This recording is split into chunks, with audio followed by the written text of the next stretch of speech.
starting the panel, but before I do that, I want to, well, we have Lysandro up here with us. He's going to read something very important because sadly his parents weren't able to make it. They were expected to be here and part of the Q&A and be here for this amazing premiere.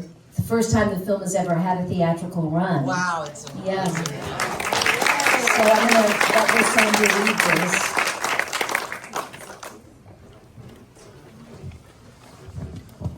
Thank you, everybody. My dad sent this late last night. Our sincere apologies for not being here, but thank you all immensely for bearing witness to our 20-year-in-the-making documentary. Truly a prayer for the life force in the next generation. Can anyone imagine where Saint-Exupéry's Little Prince would have been without his fox, his companion from whom he learned so much? We would have, stage fright. We would have to hold on to the species and those wild populations that remain because our very survival depend on them, from the monarch butterflies to the whales. Carl Jung once famously said, "Animals are the priests of God." We've always gotten physical and spiritual strength from the others as the first peoples of the world. The ancestors only know it too well. The first peoples who are our peers, who honored the world, as Paul Watson kindly wrote in the intro to our last book, Wonder in the World, on our son's childhood. We have to learn and absorb respect and kindness as if our very lives depend on them. Everyone should consider voicing their concerns and make whatever fight possible for those species and ecosystems are being threatened worldwide, from our very wolves and grizzlies to the pangolin and the poor polar bear. Inside joke. All fast losing their home. The question is, do we love our children, all children, enough to save the world? We cannot afford ever to tell the children of the future, this is where the wild things were. Right there, Matthew Michael Ross. Yay, Matthew. And we have Prince Garrios. He's not too shy. And Ellen Gerstein. I'm sure I'll think of so many more later. David Michael Frank and Bonnie, and we'd be here all night. But thank you all so much for coming. Really, I mean, this is a big night because the film is not only premiering, but it's going to be playing 3 times daily for an awards qualifying run. Yay. And 3 times daily here at the Lumley Royal. So please tell all your friends and make sure everybody knows that this movie is playing. They'll have a chance to see it, and we need to bring as many people as possible out to see this. Now, coming up first is a gentleman who, well, he really needs no introduction, and he's worked with Nat Geo, and he's a producer, and he has a huge background, Ettore Bota. We have programs, and all the bios and information are in the programs. Sadly, Catherine Doyle was not able to be here tonight either, but we have amazing panelists that will be able to answer any of the questions you have about conservation and where we're at today. So first is Shauna Kelly with In Captivity and World Elephant Alliance. Flew all the way in from Washington State. Tira Rudder with Art for Elephants. Art for Elephants. She's a major advocate, a wildlife advocate, and friend of PAWS. Thank you so much for being here.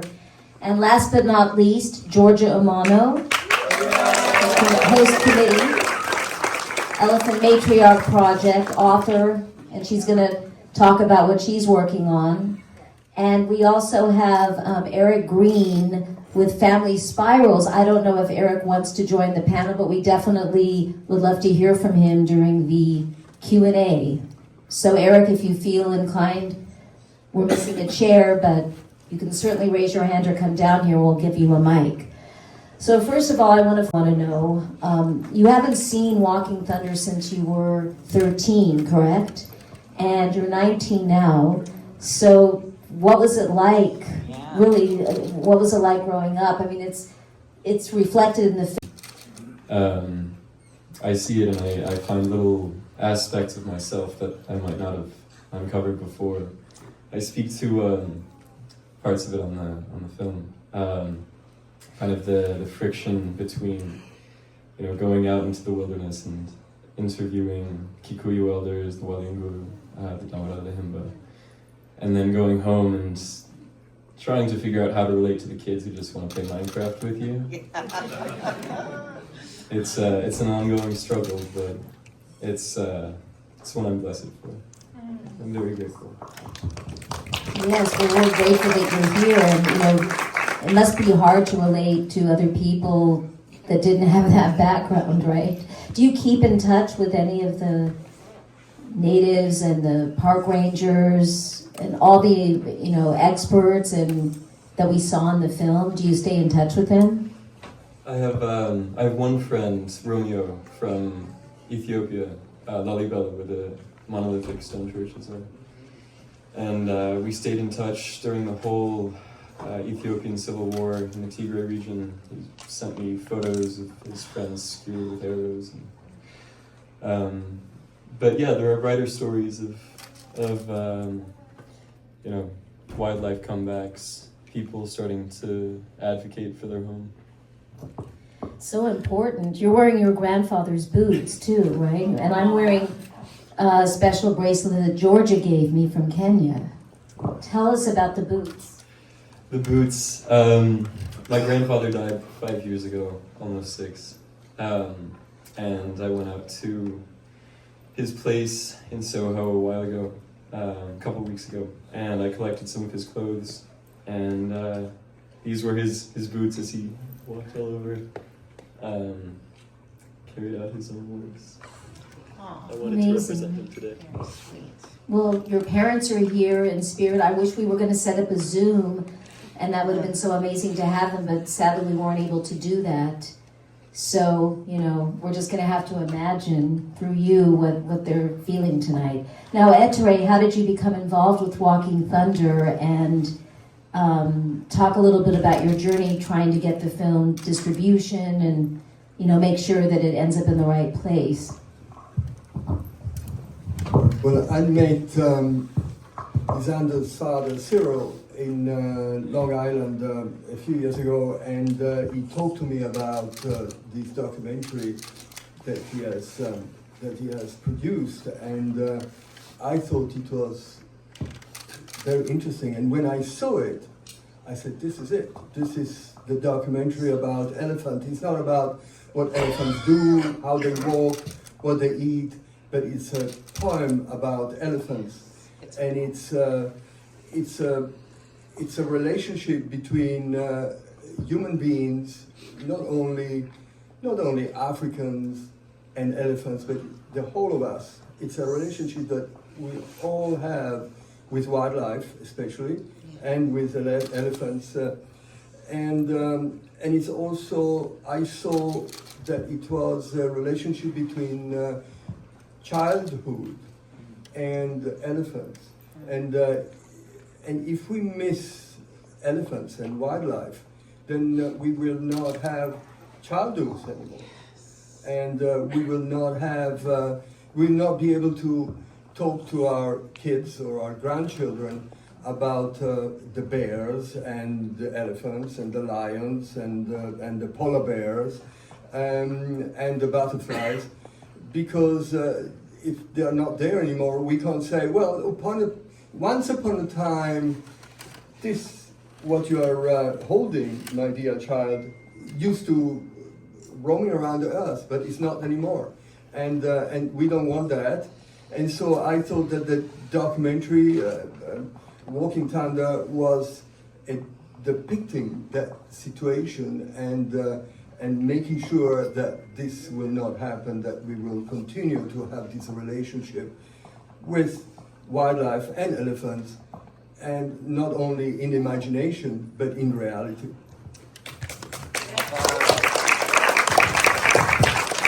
I have to share that I've never actually met Cyril or Marie, except on Zoom. And you know, this movie, it took 20 years, right? I mean, it says in the press release 10 or 15, but it's really a 20-year passion project. And I got to know Cyril through just emails and Zooms and phone calls. And so I promised I was going to present this. And there's been so many hurdles from like the strikes and the fires and the pandemic and just timing of everything. So this is the night we've been waiting for since the start of the pandemic. Wow. I have to say, yeah, absolutely. So Shauna, you know, give all of us your thoughts about conservation today, about the film. And there's so many themes in there and so many issues that are brought up. It's a lot to have to, you know, I've seen it so many times, but seeing it tonight on the big screen here, it's just so emotional, and yet it gives a feeling of hope. So what are your feelings about it? And, you know, what can we do to really make people pay attention to these issues? Well, is this on? Oh, I think, would you turn it on that?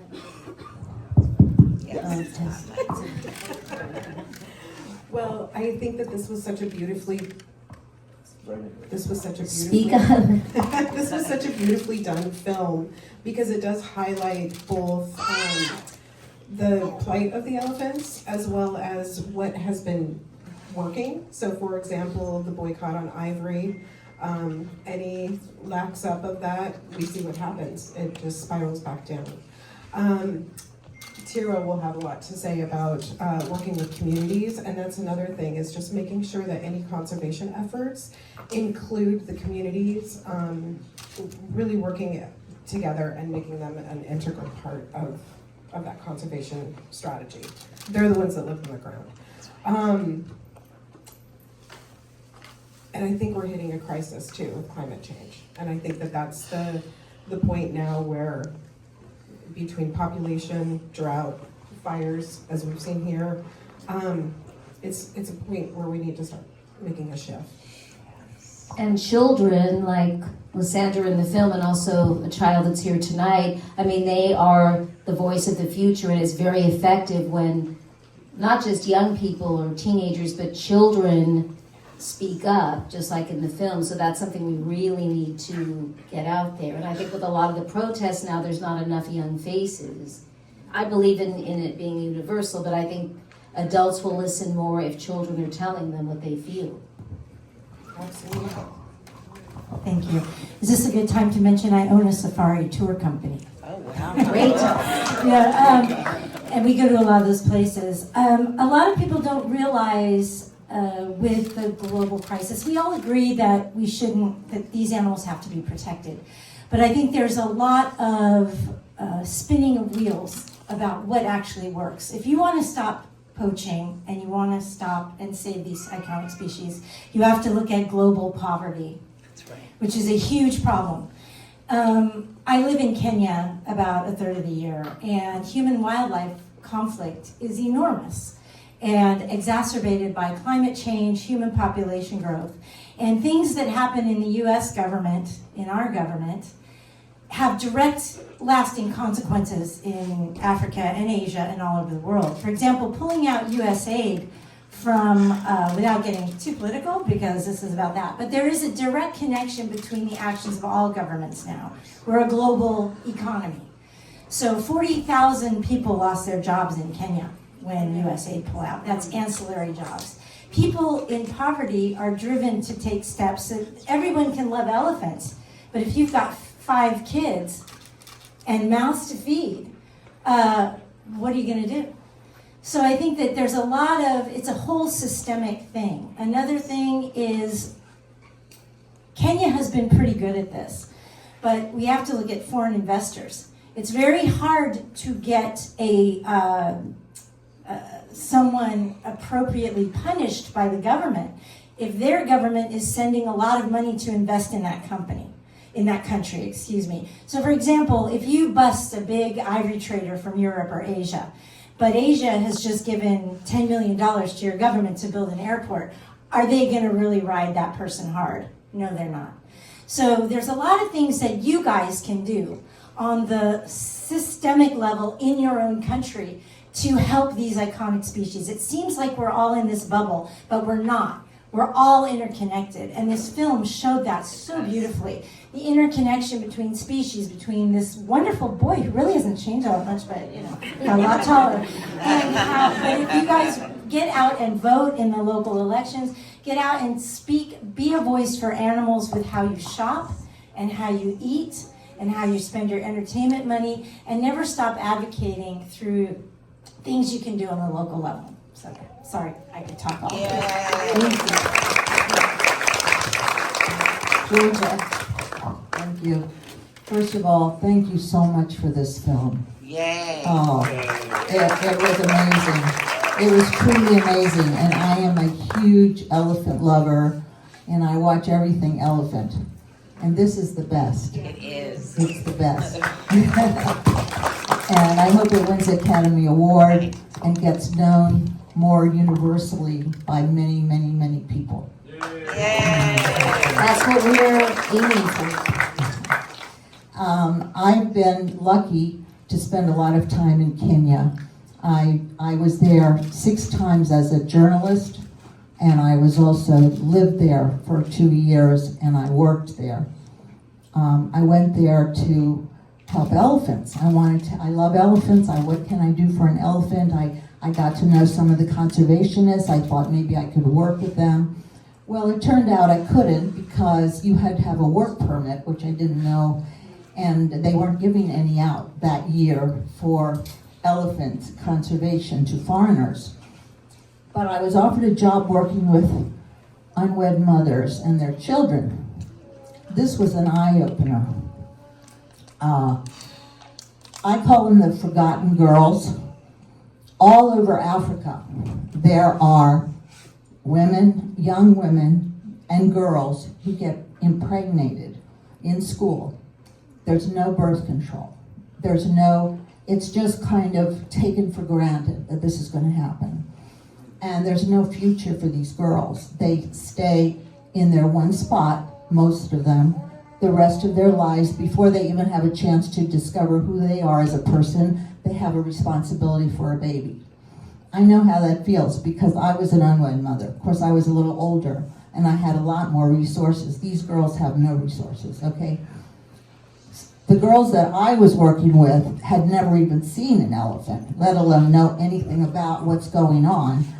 And so I spent all the time taking them around the country and showing them the elephants and the other wildlife, and they were in heaven. And then I realized, I told them about how the mother elephant is the matriarch, and she takes care of the others and they respect her. And I said, when you go back to your village, you will be a matriarch because you will teach the others about the wildlife. And they really responded to that. So that's why we started a group called Elephant Matriarch Project. And it's now a 501c3. We're in our 2nd year of fundraising. I'm not a great fundraiser, not my forte, but I'm hoping soon to meet some other fundraisers who will help. But we have made enough money to start our project on a pilot scale. We are going to be educating young unwed mothers to finish their education and become elephant protectors. And that's the goal. They're elephant ambassadors, right? I mean, they're protectors and ambassadors, just like was said in the film. Right. And that's fantastic. George is also an author, and I hosted 2 book signings for her Terriers in the Jungle, and we're trying to, make a film out of it, or she is, and she's written a screenplay. It's just amazing that you're here tonight and able to share about what you're working on still. Oh, thank you so much. Yes, I love elephants. That's my life. I mean, I found this is what I'm supposed to go after. I've done many other things before, but this is it, Can I just say one more thing? We have fundraisers, and they're usually a lot of fun. We have parties and different things to raise money for this charity. And I have a couple of volunteers here who have clipboards, and they've offered to be able to walk around maybe now and see if anybody here, I know, and a lot of my friends are here, but anybody else who's just learning about this, if you want to become involved with it, or even just come to one of the parties as a fundraiser, you pay to get in, we accept the money and that goes toward the charity. Please sign up and we'll be in touch with you. We're developing a large mailing list. Thank you. Yes, and besides elephants, there's other wildlife featured in the film, like the rhinos. And do you have anyone wants to talk about other wildlife and what we need to do to protect them? I mean, the focus is on elephants, but we can't leave any other species out, or endangered species. Sorry. Yeah, it is a systemic thing. Elephants are a keystone species, as you probably know. Many subspecies are under them. When they pull down a tree, they poop out the seeds and they walk around and they regenerate the forests. So that is super critical to all wildlife. But where climate change comes in is the population of Africa has grown so much, and lions and things like that, they run afoul. Human-wildlife conflict is a huge problem, particularly in East Africa, as the climate changes. You have an advanced human population that's competing for the same small, dwindling amount of water and grass. And that's where tribal people will kill elephants or kill lions, particularly lions. Lions run afoul of local populations all the time. This film did an excellent job of illustrating the life of the Maasai. The Maasai are interesting. They will say that they own all the cattle in the world, and that's like cattle in America. And then they tell a joke. They're like, "We're coming for your cows." So if an elephant or if a lion or a leopard goes in and kills a goat or a cow, then they will kill that lion in retribution. The Kenyan government has come up with, there's an organization called Big Life, which they can file a claim and get financial reimbursement, but that's a very small project. We need more things like that, because killing goats, killing cows, if the big cats do that, of course they're gonna fight back. Unfortunately they don't have the resources. So again, we have to really be aware of the effect of climate on and human-wildlife conflict, which is the biggest threat to our apex predators. It really is, and a film like this that touches on a nerve on so many things, but is relatable. I wanted to ask Ettore, what do you see as the challenges with streaming right now? It should be a good thing, but what are the challenges about getting something like Walking Thunder out there to the masses? That also can have an impact campaign. Well, Walking Thunder it's already streaming in the world, in North America, in the world, on various streaming services like Amazon Prime and Tubi and so on. And we are at the moment also entering a number of festivals around the world, including Rome Festival, and which is going to be in October. And Walking Thunder has already won awards in Santa Fe and other festivals as well. So I think it's just a matter of making sure that people know about Walking Thunder, that is streaming, so that they can go and view it and basically pass the word that it's there and can be seen and can be watched and can be really admired, and that will help a tremendous amount of other wildlife as well, including the elephants, to survive what we are going through right now. And I think this is very important. So the chances for Walking Thunder to be streaming, it's very, very high, very high, and it's going to grow as a documentary, And thanks to Lysander, and thanks to Cyril and the producer, and Marie Wilkinson, Cyril's wife. And I think it's very important, very important. So let's all go out and talk about Walking Thunder, and tell everybody that they can watch it on Amazon Prime, on Tubi, or and also at the theater next week. Yeah. I'm going to open it up for questions, but the music is so amazing. Wendy Blackstone, yeah. She's great in the animation. Does anyone know, Cyril's not here, or Marie, but how that came about, or? Wendy and my father met working on a documentary together called A Stitch for Time, for which they were nominated for the Academy Award. The film took women from the USSR and from the Midwest, and they came together to knit quilts and give them to politicians from both governments. Of course, the Soviets welcomed the blanket in open arms, and the United States was a little more, pardon my language, stick up their ass. And Wendy and I have the same birthday. Oh, wow, amazing. Well, we're going to open it up for audience questions. So right there, Jocelyn. I have one comment. And shout loud. I have a comment, and I want to thank you for being vulnerable for all of us, because we did need a child's eyes to see this, because we're bequesting our children a murdered planet, and we're calling it love. And whatever your religion is, we were always supposed to be stewards of a shared paradise, and this film reminds us of that. And if we can remember and hold on to that in the face of what's going on, we might make it. Beautifully said. And it really is seen through a child's eye. You know, people say that about, but when you see this, it really is. Yeah. In the back up there. Yeah, hi. I had a question. These elephants, I noticed in the film, with Southern Africa, so they're indigenous. Are they also indigenous to Northern Africa? And what are those what is the Northern African Arab countries? Do they have that same poaching problem like they do in Kenya in the south? Good question. Did everybody hear that? Yeah. Yes. They'll be able to elaborate on it more than I will, but within the film we have three main species of elephants. We have the sub-Saharan plains elephant, we have the desert elephant. Actually, I guess the pygmy elephants in West Africa didn't quite make the cut.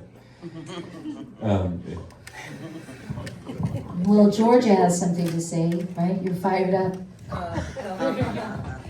My mind is going crazy. I can't. What was the question again?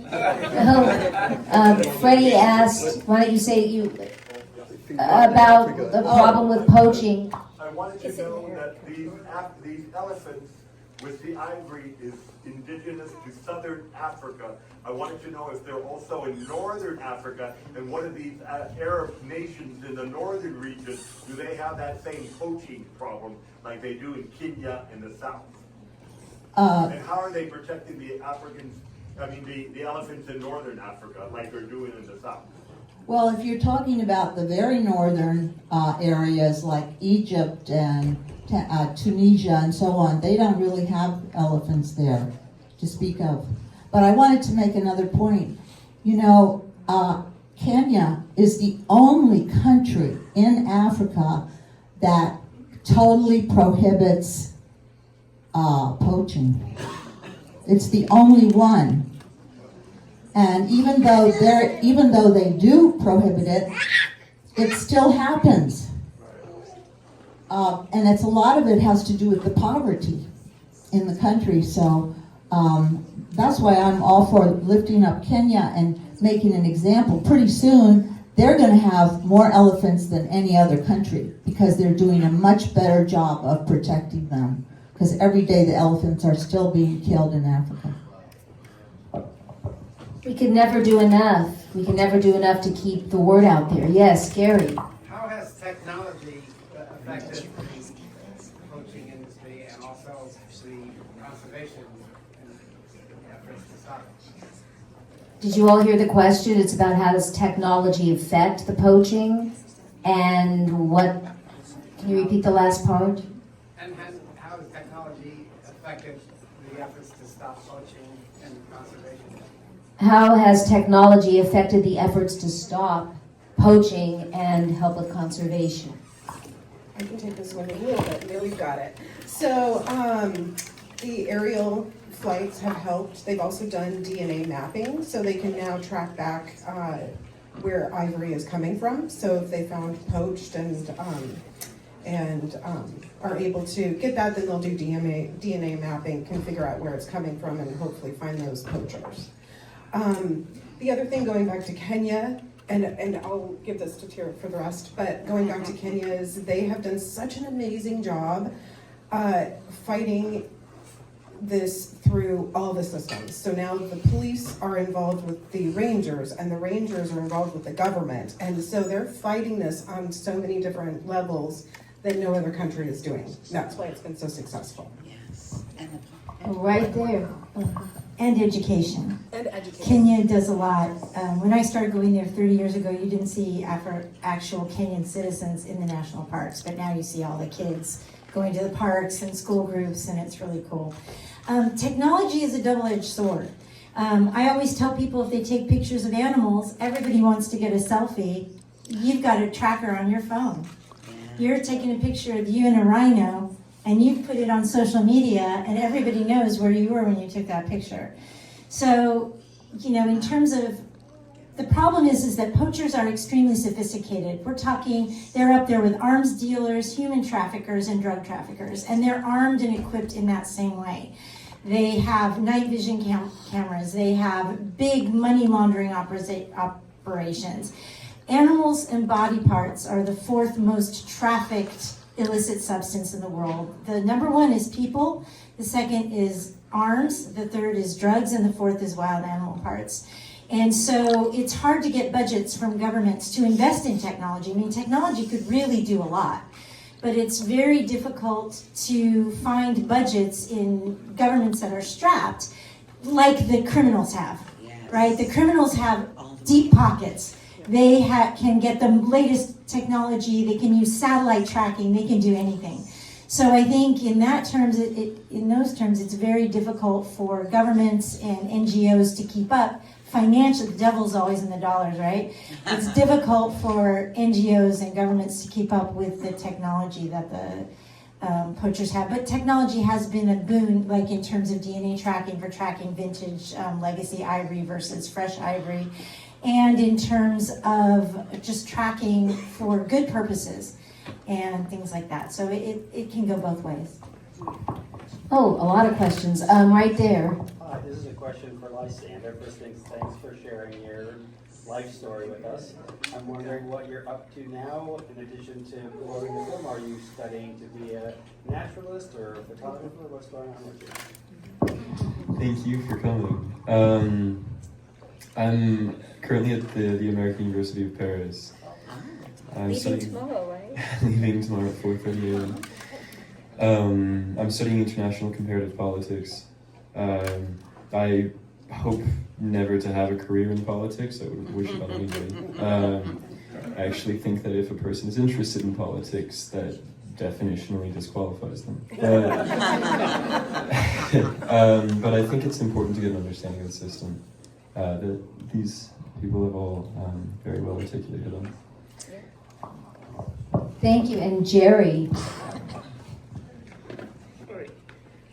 I'm just going to stand up. It's a great film. It is. Certainly going to promote it. Thank the Royal Theatre, the Lemley, particularly you, Kat, for all the films that you're showing, and my friend Georgia. Thank you. You got to get this children's book called Terriers in the Jungle. Yes, George's book. It's Yes. amazing. I won't go, but I just want to make one comment, but I want to ask, like, what's happening here? What's the deal with the circuses or things like that, and how do we stimulate people's consciousness? And the other thing I just have to say, you talk about politics, it's only a word. I'm on the Urban Forest Task Force here about the trees, and I learned a lot today and how the elephants help the trees. It's beautiful. politics is just a word, but we have to do things. We have to vote. We have to be concerned. It always kind of drove me nuts to see that the Republican Party has the elephant. What is going on? Trump's son is killing the elephants and lions, and we need to speak out. So I just felt bad about that, and I had to put it out there. Thank you, and Jerry brought up something, we're all pissed off about, well, most of us in this room have been fighting for Free Billy, the Free Billy campaign, and then Free Billy and Tina, and we all know, the controversy that keeps me up at night, angry and thinking I can't do enough. And we're still trying, and they're peaceful protests, or maybe not so peaceful, but at the LA Zoo every weekend until something is done. So anyone on this side?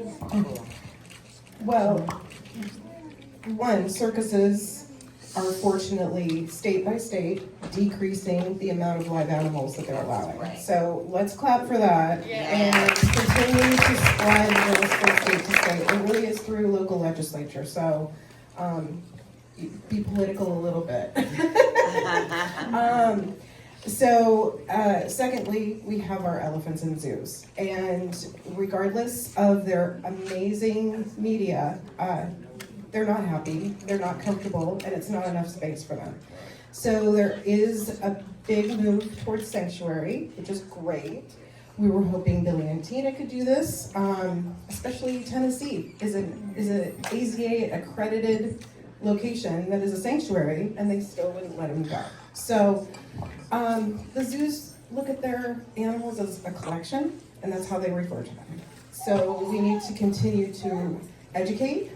And it's a difficult education because we're fighting against a system that puts out a lot of false information. So continue to educate, look at what zoos do for animals. There's a lot of great research that's coming out to show brain changes in animals in captivity. And that's where we need to share from the research. Yes, of course, yes. And it is monetarily, why. You can all imagine. Farda.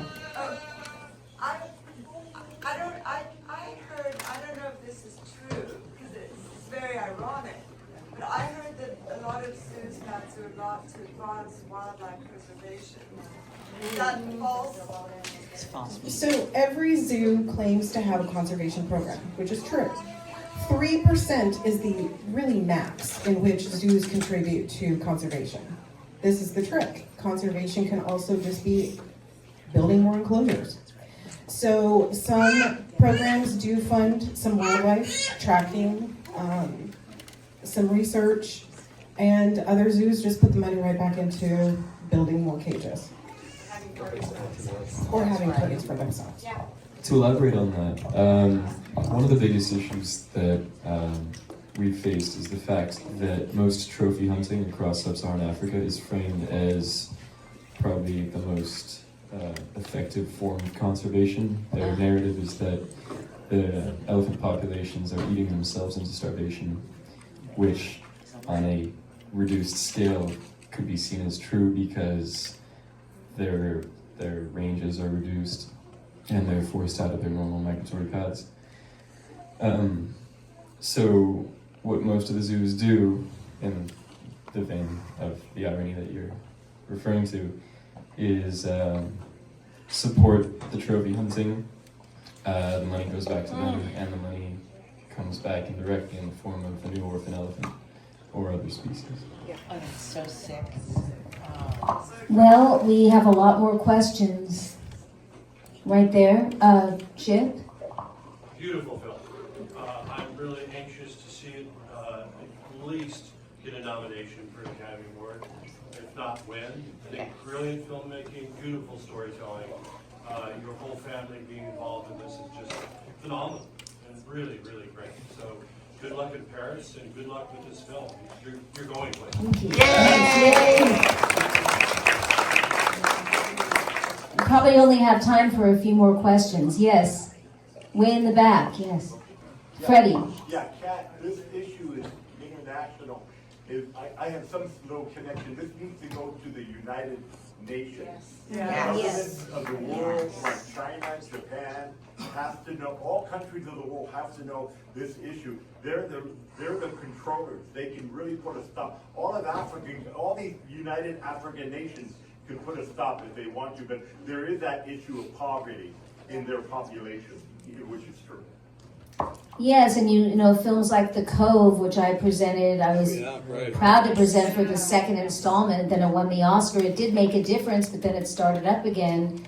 But, you know, we have that standard to look up to. Yes. I hate to say it, but, you know, in some of these countries, and let's just be clear, the government in Africa, they do dirty stuff and have for a long period of time. They will use their people, and they definitely don't care about the animal. It's the government. And our government is complicit because, you know, we have deals with them. Every country, they're all complicit. And I'm not trying to, you know, hate against the man, but a lot of it's run by men. Yes. They make deals with each other. Yes. They pat each other on the back. That's why this particular administration's son can go over to Africa and kill, but so are a lot of Americans. Dentists, people with money. They're Americans who are doing this. So you can't act like, oh, who the poachers are. We know who they are. They're really wealthy people who use their power. And then on occasion, we get an animal that will kill them. And that's where we need to go. Put the animals in. Thank you so much for bringing up that point. It's a really important one. And just to drive it home even further, one of my funnier memories is of being a 7-year-old in Tanzania. And I stumble out of my tent and I go to the main eating hall and I bump into President Kikwete of Tanzania. And the very first thing he does is offer me a baby lion. He offers me a lion cub. Doesn't everyone offer someone? Right? Yeah. I accepted it. My parents denied it on my behalf. Now I know better. Yes. Yes, thank you very much for an amazing film. I really love the photography, story, the music, excellent. And I do want to put in a plug for Georgia. She's an amazing woman. She's done so much for Kenya, the women, and the elephants. Thank you very much. I hope everybody supports Georgia. Thank you. Yes, and I believe if there's time, well, we could probably hang out in the lobby with everyone here and you can talk to them. Is there any last burning questions? Oh, I see a lot. There. Oh, well, I just Matt. want to say, Yes, you. yeah, first of all, amazing film. You always do amazing films in your program. Thanks. But I wanted to get to the point about money, right? This is always about money, no matter what we talk about.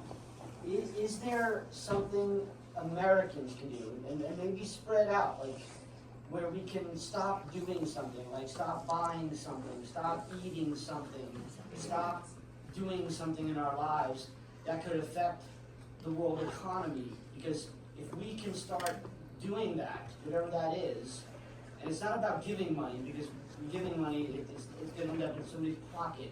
But if we can affect these major companies, these major corporations, these governments that are making money off of us, and we can stop it somehow, maybe we can spread that. I wanted to address some of the people on the stage. What can we do what can we stop? Is there something specific? There are a lot of things.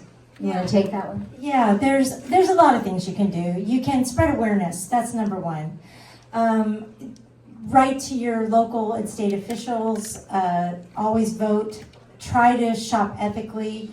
Try to recycle. Be sustainable. Do what you can to combat climate change. I mean, we can only, honestly, it has to be a global movement. As individuals, I think one of the sad things about the sustainability movement is that a lot of this thing is put it on us. The onus is on us. And we have to pressure these corporations. We have to pressure Amazon, and we have to pressure the big guns with our wallet, if nothing else, to say, look, this is bullshit. What you're doing is you're destroying the world. And yeah, okay, I got my soap saver in 5 seconds, but But we have to start pressuring the governments and the corporations because they're the ones who are not being held accountable. For years it's been, oh, well, you know, be careful how you drive, and all those things are really important. Recycling and how we use water. These things are critically important. But these big guys in all these companies that are global economists and billionaires, you think they can serve? They don't care. They do nothing. So we really, if every person that you knew put pressure on things, boycotting the big guns, the Amazons, these big companies like that, it would actually make a difference. It would. I mean, I have many things to say on it, but yeah, I mean, pressure, get out there, pressure. It does work. Sign petitions where you see them. Boycott where you see them, and vote with your wallet when you can. We've all been like signing petitions for Billy and Tina, and it's still, you know. But sometimes they do work. Yeah. If you just keep doing it. It has worked other places, yes. And Colin Wright. I just want to say one thing. Women, okay? Exactly. Women. We need to get more power. We need to make more decisions. That's why I have Heroes for Change. And this is female empowerment. That's right, female empowerment. And I mean, your movie was beautiful, but there was very noticeably very few women in it because women are not the speakers. Women are not the leaders. This is why, I mean, I'm just putting another plug in for Elephant Matriarch Project. We're trying to educate and empower the women in Africa.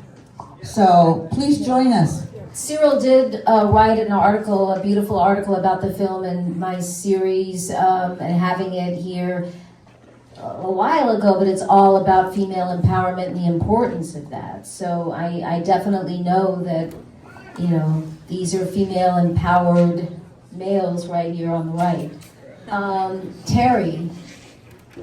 I'm so glad I was here to see this and witness it, and it's so moving and so beautiful.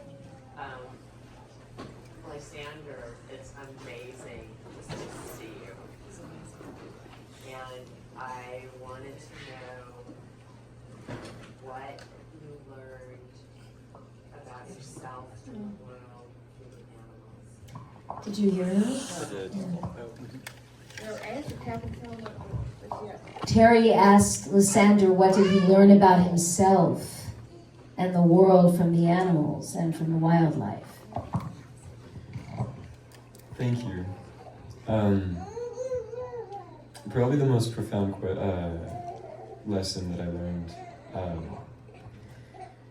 would be how governed we are by this arrogant belief that we're separate from the natural world and how much trouble it brings. I think it exists at the core of the anxiety and depression epidemic. It exists at the core of global violence.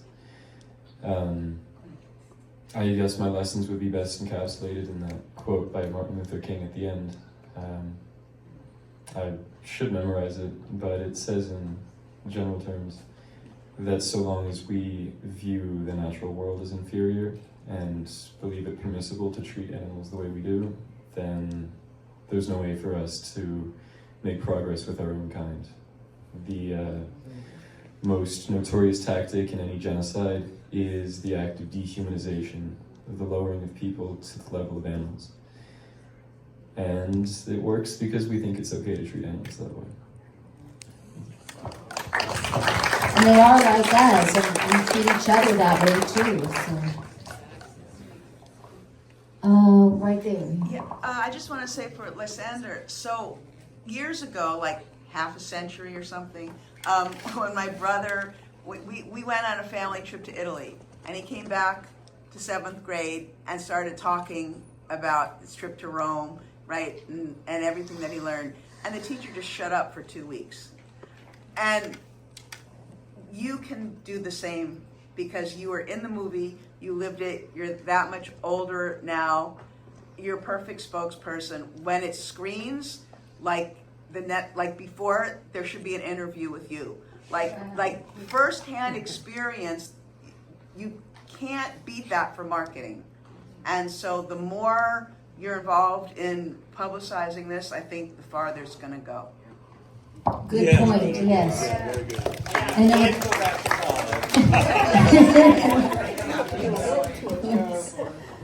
Anybody else? Oh, yes, up there. Yeah, just one more, Cap. What's the name of the young man in the blue? I forgot his name. Lysander. Lysander. Oh, Lysander, I love the whole film, but something popped in my mind. Who's protecting the Indian elephant? And on the Indian continent, is that same situation happening to that species as well, besides the African? Well, Can someone answer? Please do, because the Indian, the Asian, the African, and I presented films on the other elephants as well. This is African, but go ahead. I think that the plight of the Indian elephant is probably one of the most devastating.